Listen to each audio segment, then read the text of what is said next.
नमस्कार दोस्तों, स्वागत है आप सभी का आपके अपने आईकेजी के स्मार्ट यूट्यूब चैनल में। जैसा कि दोस्तों आप सभी को पता ही होगा, हमारी बायोलॉजी की सीरीज चल रही है। इससे पहले दोस्तों हमने एक वीडियो और बना चुके हैं। अगर आपने वह वाली वीडियो नहीं देखी है जिसमें दोस्तों हमने पूरे क्वेश्चन से डिस्कस में डिटेल किए हैं, तो उसका लिंक दोस्तों हमने दे दिया डिस्क्रिप्शन में। अगर आप चाहो तो वहाँ से भी उस वीडियो को देख सकते हो। ये दोस्तों हमारी सेकेंड वीडियो यानी दूसरी वीडियो है। इसमें भी दोस्तों हम 20 क्वेश्चन डिस्कस करने वाले हैं जो कि आपके काफ़ी इंपॉर्टेंट हैं अगर आप किसी भी एग्जाम की तैयारी कर रहे हो। एंड दोस्तों हर क्वेश्चन को डिटेल में समझाते हुए चलेंगे। तो चलिए दोस्तों आज का वीडियो जो है वह शुरू करते हैं। फर्स्ट क्वेश्चन से शुरू करते हैं। पहला क्वेश्चन है आपका, टीबिया नामक हड्डी किसमें पाई जाती है? ऑप्शन से दिए हुए हैं दोस्तों आपके खोपड़ी में, भुजा में, मुंह में, टांग में। तो सही आंसर हो जाएगा इसका ऑप्शन नंबर डी के साथ में। टीबिया नामक हड्डी जो होती है वह टांग में पाई जाती है। और ये कौन सी हड्डी होती है? देखिए दोस्तों, ये घेंटू जो है, घेंटू से ये पंजे तलक ये आपकी टीबिया नामक हड्डी होती है, ये वाली। एंड दोस्तों इस क्वेश्चन को एग्जाम में घुमा के भी पूछ लेते हैं। आपसे पूछा जा सकता है टांग में कौन सी हड्डी होती है, तो आपको बता देना है टीबिया नामक हड्डी होती है। और इस क्वेश्चन में घुमा के पूछा टीबिया नामक हड्डी किस में है, तो वह टांग में है। तो आपको दोनों तरीके से याद रखना है। अगला क्वेश्चन लेते हैं, क्वेश्चन नंबर 2। दांतों तथा हड्डियों में पाए जाने वाला तत्व है। कौन सा तत्व पाया जाता है दांतों तथा हड्डियों में? ऑप्शन से इसका ऑप्शन नंबर सी सही हो जाएगा दोस्तों, कैल्शियम और फास्फोरस है। देखिए दोस्तों, हड्डियों में जो होता है वह कैल्शियम होता है, और कैल्शियम के साथ साथ में उसकी मात्रा थोड़ी बहुत मात्रा जो होती है वह फास्फोरस की भी होती है। इसलिए दांतों तथा हड्डियों में जो पाए जाने वाला तत्व होता है वह कैल्शियम और फास्फोरस है होता है। याद रखना है। तो इसका ऑप्शन नंबर सी है बिल्कुल। दांतों में और तथा हड्डियों में पाए जाने वाला तत्व कैल्शियम और फास्फोरस है। नेक्स्ट क्वेश्चन लेते हैं। क्वेश्चन नंबर 3 है दोस्तों। एक एक क्वेश्चन को आपको पूरे डिटेल में और अच्छी तरीके से आराम से समझाते हुए चलेंगे ताकि आपको सारे क्वेश्चन इस वीडियो में कवर हो जाएं और आसानी से याद हो जाएं। तो तीसरा क्वेश्चन है आपका, मूत्र के पीले रंग का होना किसकी उपस्थिति के कारण होता है, यानी किसकी उपस्थिति से होता है? तो सही आंसर है दोस्तों इसका ऑप्शन नंबर डी के साथ सही चलिए आया, यूरोक्रोम। यानी दोस्तों मूत्र आपने देखा होगा कभी जब तो वह पीला हो जाता है, वह किसकी उपस्थिति के कारण होता है, किसकी उपस्थिति से होता है? तो वह होता है दोस्तों यूरोक्रोम। तो इसका सही आंसर हो जाएगा ऑप्शन नंबर डी, मूत्र के पीले रंग का होना वह यूरोक्रोम की उपस्थिति से होता है। नेक्स्ट क्वेश्चन करते हैं। क्वेश्चन नंबर 4 है, मानव शरीर में सबसे मजबूत हड्डी कहाँ उपस्थित होती है? देखिए यहाँ पे सबसे मजबूत हड्डी के बारे में पूछा, कहाँ पर उपस्थित होती है? तो होती है दोस्तों हड्डी जबड़े में होती है। आपको याद रखना है, सबसे मजबूत जो हड्डी होती है दोस्तों वह होती है जबड़े में। ये आपका जबड़ा है। तो मानव शरीर में सबसे मजबूत जो हड्डी होती है दोस्तों वह होती है जबड़े में। इसका बी ऑप्शन बिल्कुल राइट हो जाएगा, याद रखना है आपको। चलिए अगला क्वेश्चन लेते हैं। क्वेश्चन नंबर 5 है, मानव शरीर में सामान्यतः दांत बने होते हैं। इसका आंसर है option number A, tricalcium phosphate. देखिए दोस्तों, मानव शरीर में जो दांत बने होते हैं वह ट्राई कैल्शियम फास्फोरेट के बने होते हैं। किसके बने होते हैं? ट्राई कैल्शियम फास्फोरेट के बने होते हैं, याद रखना है आपको। नेक्स्ट क्वेश्चन की बात कर लेते हैं। क्वेश्चन नंबर 6 है, मानव शरीर में पीयूष ग्रंथि कहाँ अवस्थित होती है? कहाँ पर अवस्थित होती है मानव शरीर में पीयूष ग्रंथि? तो इसका बी ऑप्शन सही हो जाएगा दोस्तों, मस्तिष्क के नीचे। मानव शरीर में जो पीयूष ग्रंथि जो होती है वह होती है मस्तिष्क के नीचे। इसका ऑप्शन नंबर बी है दोस्तों। और इसकी दोस्तों मैं आपको फिगर भी दिखा देता हूँ। ये जो है ये आपका छोटा सा मटर के दाने के बराबर यह होती है आपकी पीयूष ग्रंथि। इसका आकार दोस्तों एक मटर के दाने के बराबर होता है। अगर इसके वजन की बात करें तो इसका वजन जो होता है 0.6 ग्राम होता है, जिसे दोस्तों आउंस में गिनती करने पर 0.02 होता है। यानी दोस्तों 1 ग्राम से भी कम होता है, 0.6 ग्राम। एंड दोस्तों यह मस्तिष्क के तले पर यानी हमारा दिमाग जो होता है उसके तले पर हाइपोथैलेमस के निचले हिस्से में निकला हुआ उभार है। हाइपोथैलेमस जो होता है उसके निचले हिस्से में निकला हुआ उभार है, आपको याद रखना है। तो नेक्स्ट क्वेश्चन ले लेते हैं। क्वेश्चन नंबर 7 है, मानव शरीर में कुल कितने प्रकार के दांत होते हैं? कितने प्रकार के दांत होते हैं मानव शरीर में? आपको आंसर बताना है इसका। ऑप्शन से दिए हुए हैं आपके पास में दोस्तों 4, 5, 2, 3। कितने प्रकार के दांत होते हैं मानव शरीर में? तो सही आंसर चलिए आएगा इसका ऑप्शन नंबर ए के साथ में 4। मानव शरीर में जो कुल प्रकार के जो दांत होते हैं वह 4 प्रकार के दांत होते हैं। कितने होते हैं? 4 प्रकार के दांत।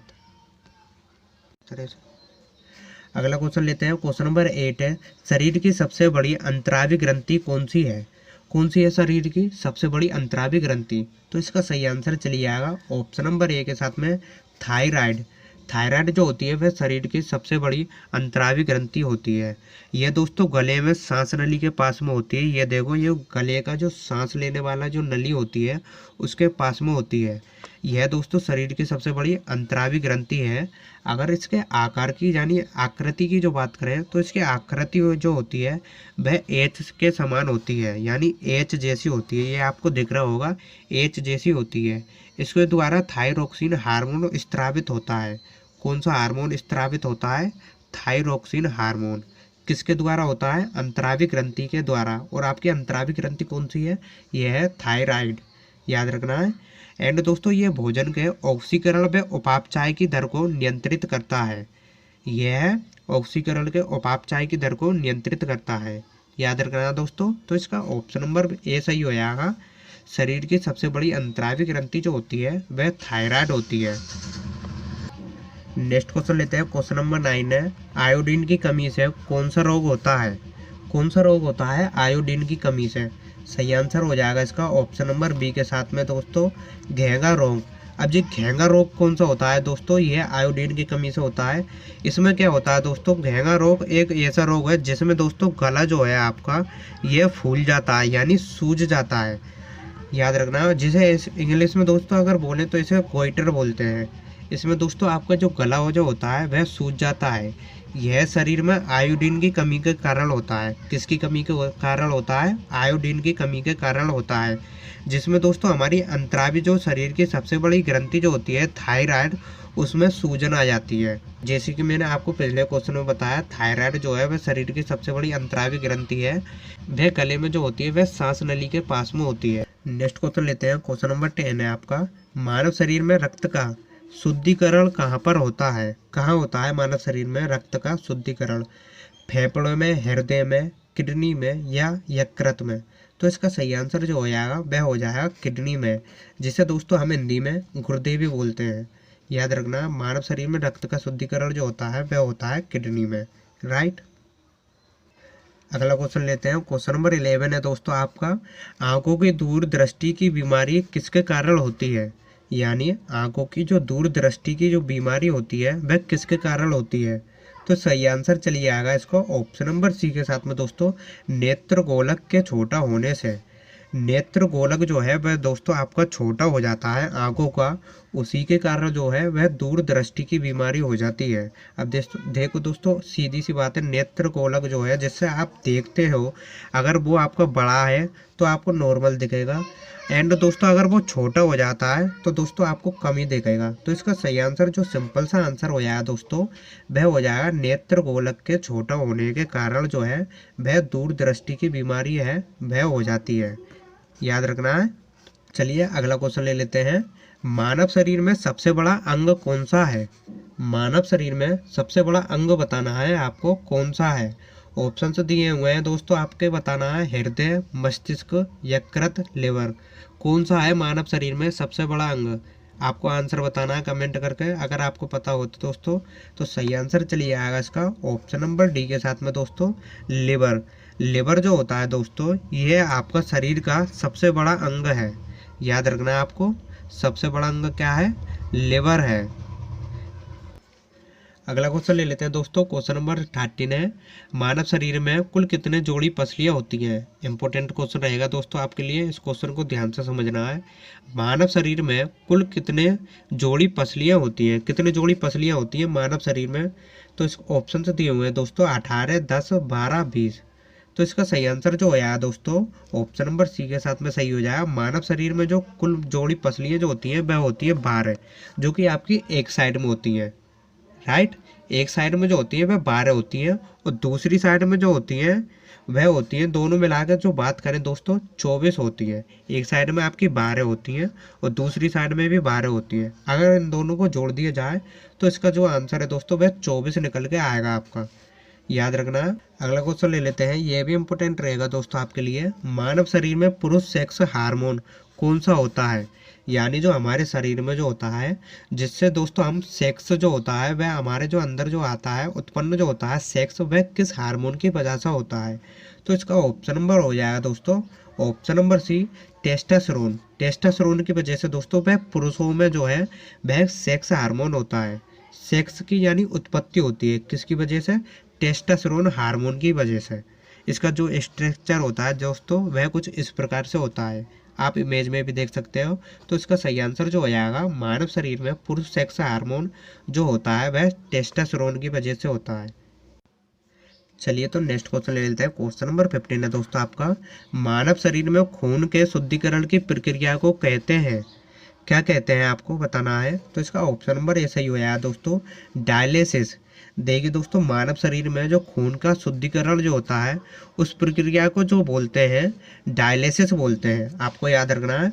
और ये दोस्तों शुद्धिकरण, मानव शरीर में खून का शुद्धिकरण कौन करता है, किसके द्वारा होता है, तो यह होता है किडनियों के द्वारा। जैसा कि मैंने आपको पिछले क्वेश्चन में बता चुका हूँ, किडनियों के द्वारा मानव शरीर में खून का शुद्धिकरण होता है। और दोस्तों जो होता है शुद्धिकरण, इस प्रक्रिया को क्या बोलते हैं, इस क्वेश्चन में ये पूछा है। तो प्रक्रिया जो होती है मानव शरीर में खून के शुद्धिकरण की, उसे बोलते हैं डायलिसिस। याद रखना है आपको, इसका ऑप्शन नंबर ए सही हुआ है, डायलिसिस बोलते हैं मानव शरीर में खून के शुद्धिकरण की प्रक्रिया को। नेक्स्ट क्वेश्चन ले लेते हैं, ये भी दोस्तों आपके लिए इम्पोर्टेंट रहेगा। मानव के शरीर में मुख्य श्वसन अंग कौन सा है, यानी मानव शरीर में मुख्य जो होता है वह सांस लेने का अंग कौन सा होता है। फेफड़ा होता है, नाक होती है, ट्रेकिया होती है, क्लोम होती है, क्या होती है दोस्तों आपका। तो इसका आंसर ऑप्शन नंबर ए से ही आया दोस्तों, फेफड़ा। मानव शरीर में जो मुख्य श्वसन अंग जो होता है दोस्तों वह फेफड़े होते हैं, जिसकी वजह से जो है वह मनुष्य जो है वह सांस ले पाता है। आपने दोस्तों कई बार देखा होगा, अगर कोई इंसान बीड़ी पीता है या दोस्तों सिगरेट पीता तो उनके फेफड़े जो है वह खराब हो जाते हैं, तो तभी तो उनके सांस की बीमारी होती है। तो ऐसे ही दोस्तों ये सांस जो है वह फेफड़ों से ही लेते हैं, अगर यही खराब हो जाएंगे तो आपको सांस की बीमारी भी हो सकती है। नेक्स्ट क्वेश्चन ले लेते हैं दोस्तों, क्वेश्चन नंबर 17 है, पौधों की खाद्य सामग्री को उनके विभिन्न अंगों में ले जाया जाता है। इसका सही आंसर हो जाएगा दोस्तों ऑप्शन नंबर सी के साथ में, फ्लोएम। यानी दोस्तों पौधों की जो खाद्य सामग्री जो होती है उनको विभिन्न अंगों में यानी दूसरे अंगों में जो ले जाया जाता है, अलग अलग पार्टों में जो ले जाया जाता है उसे बोलते हैं दोस्तों फ्लोएम। आइए इसको ग्राफ में समझते हैं। जैसे दोस्तों ये आपकी जड़ें, ये जड़ जो होती हैं ये पानी को सींचती हैं, तो इसकी जो अलग अलग विभिन्न जो पार्टों में इसको ले जाया जाता है खाद्य सामग्री को विभिन्न अंगों में, तो उसको दोस्तों फ्लोएम बोलते हैं, याद रखना है। अगला क्वेश्चन लेते हैं दोस्तों, क्वेश्चन नंबर 18 है, मिट्टी में पानी जो पौधों की जड़ों के लिए आसानी से उपलब्ध है, तो इसको क्या बोलते हैं, कौन सा पानी होता है दोस्तों जो मिट्टी में पौधों की जड़ों के लिए जो आसानी से उपलब्ध जो होता है वह होता है केसिका पानी।